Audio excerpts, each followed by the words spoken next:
اعوذ باللہ من الشیطان الرجیم بسم اللہ الرحمن الرحیم۔ السلام علیکم ورحمۃ اللہ وبرکاتہ۔ دین کی باتیں نمبر 10۔ ابھی تک ہم نے جو بیان سنا اس میں فی الحال ایمان مفصل کے اندر جن 7 چیزوں کا بیان ہے کہ کن 7 چیزوں کے اوپر ایمان لانا ضروری ہے ان کا بیان چل رہا تھا، اور یہ ہر مسلمان کے لیے بے حد ضروری ہے کہ وہ جانے کہ اس کو مسلمان ہونے کے لیے کن 7 چیزوں پر ایمان ہونا ضروری ہے جو قرآن اور حدیث سے ثابت ہیں۔ ایک بار ان تمام چیزوں کو ریکال کریں گے دوبارہ سے، تاکہ ہماری یادداشت میں پختہ طور پر یہ چیزیں پیوست ہو جائیں اور ہمیشہ ہمیشہ ہم کو یاد رہیں کہ ایمان مفصل میں بیان ہوا آمنت باللہ و ملائکتہ و کتبہ و رسلہ والیوم الآخر والقدر خیرہ و شرہ من اللہ تعالی والبعث بعد الموت، کہ ایمان لائے میں اللہ پر، اس کے فرشتوں پر، اس کی تمام کتابوں پر، اس کے تمام رسولوں پر، اور آخرت کے دن پر، اور اس پر کہ اچھی اور بری تقدیر اللہ تبارک و تعالیٰ کی طرف سے ہوتی ہے، اور موت کے بعد دوبارہ اٹھائے جانے پر۔ اللہ تعالیٰ کے اوپر جو ایمان رکھنا ہے وہ اس طریقے سے رکھنا ہے کہ اللہ تبارک و تعالیٰ واحد ہے، یکتا ہے، اس کا کوئی شریک نہیں، کسی بھی طریقے سے نہ ذات میں نہ صفات میں اس کا کوئی شریک نہیں، وہ ہمیشہ سے ہے اور ہمیشہ رہے گا، اس کا کوئی ساجی نہیں، اس کا نہ کوئی ماں باپ ہے نہ اس کی کوئی اولاد ہے، اور اس کا کوئی ہمسایہ نہیں۔ اللہ تبارک و تعالیٰ کے پاس جتنی بھی صفات ہیں وہ اس کی خود کی ذاتی صفات ہیں اور لامحدود ہیں، اس میں کسی کا کوئی دخل نہیں، جو چاہتا ہے وہ کرتا ہے، کسی چیز کے لیے کسی بھی طریقے سے کسی کا محتاج نہیں، اور ہر طریقے کے تمام عیب جو ہیں ان سے پاک و صاف ہے۔ اللہ تبارک و تعالیٰ کے فرشتوں کے اوپر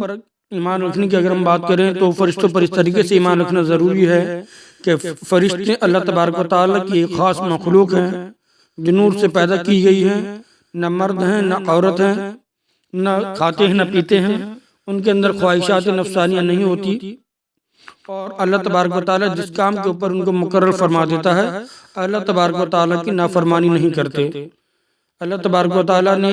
دنیا کے مختلف انتظامات کے لیے مختلف فرشتوں کو مقرر کیا ہوا ہے۔ کچھ فرشتے اللہ تبارک و تعالیٰ کی طرف سے وحی لے کر آتے ہیں انبیاء علیہ السلام کے پاس، کچھ جو فرشتے ہیں وہ اللہ تبارک و تعالیٰ نے روزی روٹی کے انتظام کے لیے مقرر کیے ہوئے ہیں، بارش کے انتظام پر مقرر کیے ہوئے ہیں، کچھ فرشتے اللہ تبارک و تعالیٰ نے لوگوں کی جان نکالنے پر مقرر کیے ہیں، کچھ فرشتے ایسے ہیں جو کہ بندوں کے اعمال لکھتے ہیں اور مختلف انتظامات پر، جنت اور دوزخ کے انتظامات پر مقرر ہیں۔ کچھ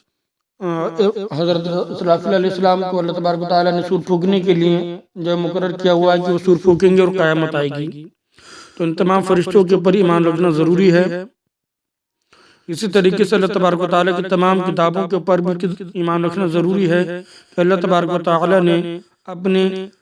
رسولوں پر جو کتابیں نازل فرمائیں وہ تمام کتابیں حق ہیں، اور ان میں ذرا برابر بھی شک کی کوئی گنجائش نہیں۔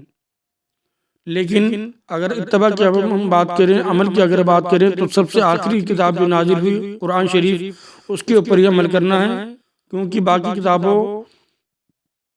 کی جو اعمال ہیں، جو ان کے حکم ہیں وہ منسوخ ہو چکے ہیں، اور صرف قرآن شریف کی جو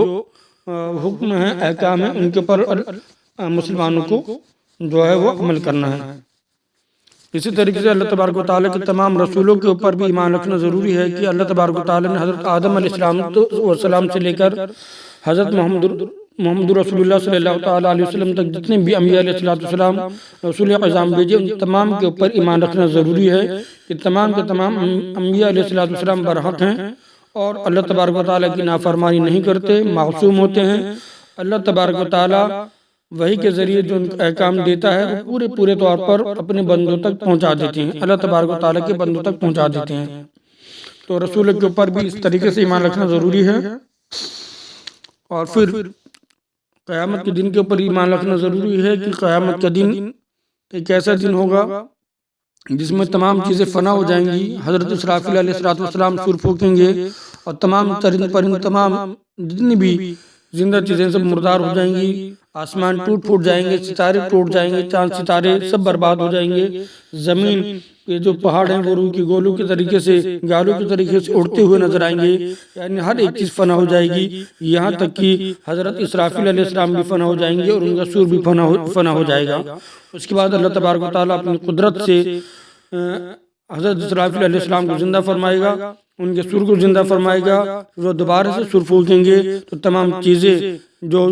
انسان ہیں وہ دوبارہ سے زندہ ہو جائیں گے. تو اس قیامت کے دن پر بھی ایمان رکھنا ضروری ہے. اسی طریقے سے اچھی اور بری تقدیر پر بھی ایمان رکھنا ضروری ہے کہ اللہ تبارک و تعالیٰ نے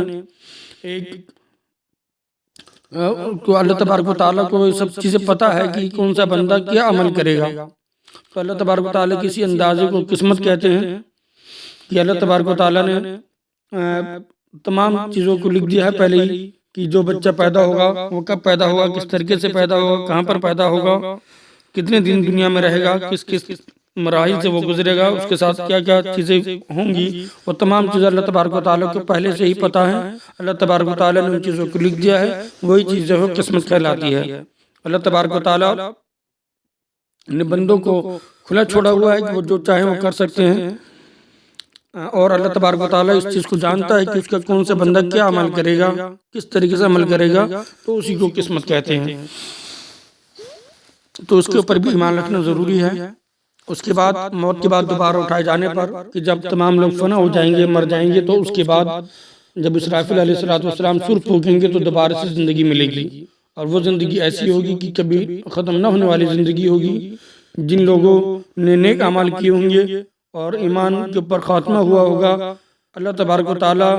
کی رحمت سے ان لوگوں کو جنت نصیب ہوگی اور وہ ہمیشہ ہمیشہ جنت میں رہیں گے. اسی طریقے سے جو کفار و مشرکین ہوں گے، جنہوں نے اللہ تبارک و تعالیٰ کے وجود کو ٹھکرایا، اس کو نہ مانا یا اس کی ذات اور صفات کی ذات کسی کو شریک کیا، تو اللہ تبارک و تعالیٰ ایسے لوگوں کو جہنم میں ڈالے گا. وہیں کچھ لوگ ایسے ہوں گے جو کہ ایمان رکھتے ہوں گے لیکن گناہ کیے ہوں گے، تو اللہ تبارک و تعالیٰ اگر چاہے گا تو ان کو ان کے گناہوں کی سزا دے کر کے دوبارہ سے جنت میں پہنچا دے گا. اور اللہ تبارک و تعالیٰ کی رحمت بہت وسیع ہے. ممکن ہے کہ اللہ تبارک و تعالیٰ بے حساب کتابی جنت میں داخلے کے فیصلے فرما دے. تو ان تمام چیزوں کے اوپر ایمان رکھنا ضروری ہے، ان کو ریکال کرنا ضروری تھا تاکہ تمام چیزیں ہم کو یاد رہیں. السلام علیکم ورحمۃ اللہ وبرکاتہ.